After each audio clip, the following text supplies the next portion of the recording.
The late summer sun cast long shadows across the manicured lawns of Willow Creek, a gated community where perfection was enforced with the weight of rules thicker than any city code. Every blade of grass was cut to a uniform height, every mailbox painted the same dull shade of beige, and every homeowner knew that straying too far from the HOA's standards would draw the ire of its president, Charles Whitmore. He wasn't just a man with a clipboard, he was a tyrant cloaked in suburban authority, the kind who thrived on policing others' lives while hiding behind the HOA bylaws he twisted to his will. For years, residents had whispered about his bullying tactics, but most kept their heads down, unwilling to risk fines or harassment. That Saturday afternoon, however, Charles wasn't prowling after crooked shutters or an unapproved garden gnome. His eyes fell on a boy who didn't look like he belonged, at least not in Charles's narrow worldview. 11-year-old Marcus had been riding his bicycle in lazy circles near the cul-de-sac, his laughter carrying in the air like music. He had just moved into Willow Creek with his family, their brick colonial sitting at the end of the street, gleaming new and proud. For Marcus, the neighborhood was a maze of adventure, every sidewalk an unexplored path, every front yard a new world to conquer. He wore a red t-shirt and shorts, his sneakers still scuffed with dust from a summer spent outdoors. To anyone else, he was just a child enjoying the last days of freedom before school began. But to Charles, he was a disruption, someone to put in their place. From his porch, Charles squinted, his jaw tightening. He muttered something about rules for bike riding, and respecting property lines, though Marcus hadn't crossed anyone's lawn. The boy had only stopped by the fountain near the entrance, hopping off his bike to drink from the cool stream. Charles, in his mind, convinced himself that this was trespassing, that this was disorder creeping into his perfect kingdom. Fueled by a twisted sense of authority, he stormed down the steps, his heavy shoes pounding against the concrete. Marcus looked up and froze. The man's presence was overwhelming, his tall frame casting a long shadow over the child. "You there," Charles barked, his voice sharp enough to cut through the quiet. "What do you think you're doing?" The boy stammered, clutching the handlebars of his bike. I was just getting a drink." His voice was soft, confused more than afraid, though unease crept into his eyes. "That fountain isn't for kids like you to mess around with," Charles snapped, closing the distance. He towered over Marcus, his face reddening as though the very act of a child existing freely on the street was an insult to his authority. "This is private property. You don't just wander wherever you want." Marcus blinked, taken aback. "But we live here," he said cautiously, pointing toward the new brick house down the street. "That's my home." The declaration only made Charles's fury boil hotter. He leaned down, his finger jabbing in the boy's direction. "Don't you lie to me. I know every family that belongs here. You think you can just come into this neighborhood and disrespect the rules? Not on my watch." By now, Marcus's hands trembled against the handlebars, but he stood his ground. "I'm not lying," he whispered. "That's really my house." The standoff might have ended there if Charles had any restraint. But restraint wasn't something he practiced. In a burst of arrogance, he shoved the boy's bike, sending it crashing against the curb. Marcus stumbled back, his small frame barely keeping balance. His eyes widened in disbelief. This wasn't some grumpy old man yelling, this was aggression, violence, and Marcus was caught in the middle of it. A couple of curtains twitched open from nearby windows. Neighbors peeked out, watching but hesitant to intervene. After all, this was Charles Whitmore, the HOA president, the man who could fine you for leaving a trash can out an extra hour. Most preferred to stay silent, convincing themselves it wasn't their battle. But Marcus's fear was quickly mixing with indignation. His chest rose and fell, his mind racing to make sense of what was happening. He hadn't broken any rules. He hadn't trespassed. He was just a kid on a bike.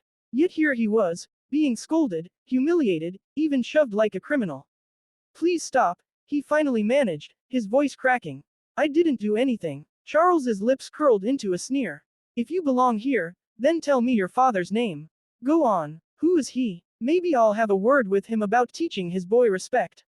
His tone dripped with condescension, every word designed to crush the boy's confidence. Marcus hesitated. He knew his father had warned him not to draw attention, not to mention who he was unless absolutely necessary. His father's job wasn't one that needed neighborhood gossip.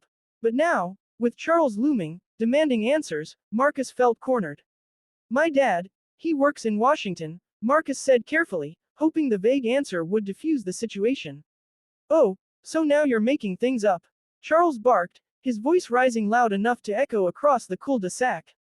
Washington, huh, let me tell you something, boy, people like me make the rules around here. Not you. Not your so-called daddy. He reached out, gripping the boy's shoulder with a harshness that made Marcus wince. It was at that exact moment that a car turned into the street, its sleek black frame unmistakable to those who recognized it. The vehicle rolled to a stop in front of Marcus's house. The boy's eyes widened with relief as the door opened, and a tall man stepped out, his presence commanding in a way entirely different from Charles's forced authority. Marcus's father had returned home earlier than expected. The neighbors who had been watching from behind curtains suddenly leaned in closer, sensing that something far bigger was about to unfold.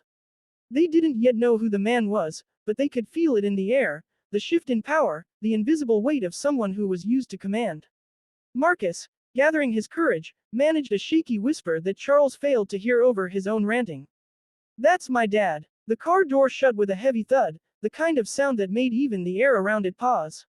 Marcus exhaled with relief as his father stepped onto the driveway, his polished shoes striking the pavement with a calm authority that instantly commanded attention. He was tall, broad-shouldered, and carried himself like a man who had walked through storms and emerged unshaken. His gaze swept the cul-de-sac, sharp and observant, locking instantly onto Charles's hand gripping his son's shoulder. Let him go. The words weren't shouted. They weren't barked. They were spoken in a measured tone that carried more weight than any yell could. The neighbors who had been peering from behind curtains now inched their windows open, curious and afraid to miss what was unfolding. Charles jerked his hand back instinctively but puffed up his chest, unwilling to lose face. This boy was trespassing, he declared loudly, as though needing the invisible jury of his neighbors to side with him. I caught him misusing community property. I'm the HOA president, and it's my responsibility to enforce the rules. Marcus's father tilted his head, his expression unreadable. He knelt to his son's level, brushing dust off Marcus's shirt and steadying the boy's trembling hands on the bike handles. Did you break any rules? Marcus. No, sir, Marcus whispered. I was just riding. I stopped for water. The man's jaw tightened ever so slightly, then he stood, his full height looming over Charles without effort. So you shoved an 11-year-old child for stopping at a fountain? Charles scoffed, trying to mask the flicker of unease darting across his face. Listen, I don't know who you are, but around here, I make sure everyone follows the same standards.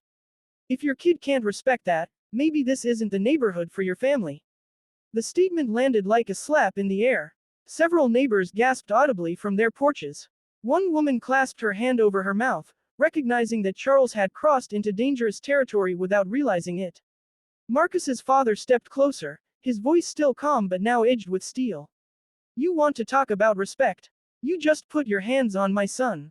That's assault. You shoved his bike, you tried to intimidate him, and now you stand here pretending you're the authority. Charles faltered for just a second, then straightened again, his arrogance fueling him. I don't take kindly to outsiders challenging me. You think you can come in here and dictate how things work? I've run this HOA for 12 years. Nobody tells me what to do. The man's expression darkened slightly. You've run this HOA for 12 years. He paused, almost as though weighing whether to reveal what he was about to say. Then his voice dropped, low and controlled. I've run the FBI for 6. The words struck the cul-de-sac like thunder. Gasps and whispers rippled across the street as the realization set in. The child Charles had manhandled wasn't just another neighbor's kid, he was the son of the FBI director, the most powerful law enforcement officer in the nation. The neighbors who had stayed hidden now stepped onto their porches, drawn by the magnitude of the revelation. Charles's face drained of color. He blinked rapidly, his mouth opening and closing like a fish out of water. For the first time in years, he looked uncertain, small even. Yes, the man said sharply, cutting him off. And you put your hands on my son. He took a deliberate step forward, forcing Charles to stumble back. Do you have any idea what that means? Do you understand the consequences of laying a finger on a child, much less my child? Charles's bravado cracked completely. Sweat gathered on his forehead, and his words tumbled over each other. I didn't mean any harm. I was just enforcing the rules, like I always do. It was a misunderstanding. Misunderstanding, the FBI director repeated, his voice laced with controlled fury. You humiliated him in front of the neighborhood. You shoved his bike. You laid your hands on him. That isn't a misunderstanding. That's abuse of power. And let me tell you something, Charles Whitmore, your power ends here. The neighbors stirred, emboldened by the shift in balance. One man from down the street called out, "He's been bullying everyone for years." Another woman added, "He fined me for having my holiday lights up a day late." We were all too scared to say anything. The director turned his gaze toward the gathering crowd. "I suggest no one here ever stays silent again when you see someone like this abuse their position. Silence enables tyranny." Charles tried to speak, but the director pulled a phone from his pocket with unhurried precision. He dialed a number, his eyes never leaving Charles's. "This is Director Matthews," he said into the receiver. "Send a unit to Willow Creek Subdivision. I need a statement taken. WA president assaulted my minor son in public." Charles's knees nearly buckled. Wait. There's no need to escalate this. We can handle it, neighbor too." "Neighbor. No," the director snapped, his patience gone. "You crossed a line, and men who cross lines need to be reminded there are consequences." Within minutes, the wail of sirens filled the distance, growing louder as flashing lights painted the street red and blue. Squad cars pulled into the cul-de-sac, officers stepping out with crisp efficiency. Neighbors gathered in clusters, whispering fiercely as they realized they were about to witness the downfall of the man who had ruled their lives with fines and threats. The officers approached, and the director greeted them with a curt nod. "This man assaulted my son," he said, gesturing toward Charles. "Witnesses can confirm." One officer turned to the boy. "Is that true, son?" Marcus nodded, his voice small but steady. "He shoved me and grabbed my shoulder. That was all it took." The officers turned to Charles, who began sputtering excuses, his words frantic and incoherent. "It was a mistake. I didn't mean, he was trespassing, I didn't know who he was." "You didn't need to know," the director said coldly. "You should have treated him with dignity because he's a child, because he's a human being. But you couldn't even manage that." The officers placed Charles in handcuffs, the metallic click echoing across the quiet street. Gasps and murmurs rose from the neighbors. Some filmed on their phones, eager to capture the downfall of the tyrant who had made their lives miserable. As Charles was led to the squad car, he looked back desperately, but no one came to his defense. The neighbors he had bullied for years stood silently, some even smiling with satisfaction. For the first time, Charles was powerless, and he knew it. The director placed a protective hand on Marcus's shoulder, guiding him toward their home. His voice softened as he looked down at his son. "You did nothing wrong, Marcus. Don't ever let anyone make you feel small for simply living your life." Marcus nodded, relief flooding his face. "I was scared, Dad." "I know," his father said, his voice gentle now. "But fear only lasts a moment. Justice lasts forever." As they walked up the driveway, the neighbors began clapping softly, then louder, until the entire cul-de-sac was filled with applause. For years they had lived under Charles Whitmore's iron grip. Tonight, they saw him in handcuffs, defeated not just by the law, but by the truth finally spoken aloud. Inside his home, Marcus leaned his bike against the garage, his small hands steadier now. The director watched him, his chest heavy with both pride and anger, vowing silently that no one would ever harm his son again. Outside, the flashing lights faded as the squad cars drove away, taking Charles into the night. And in Willow Creek, for the first time in years, the air felt free.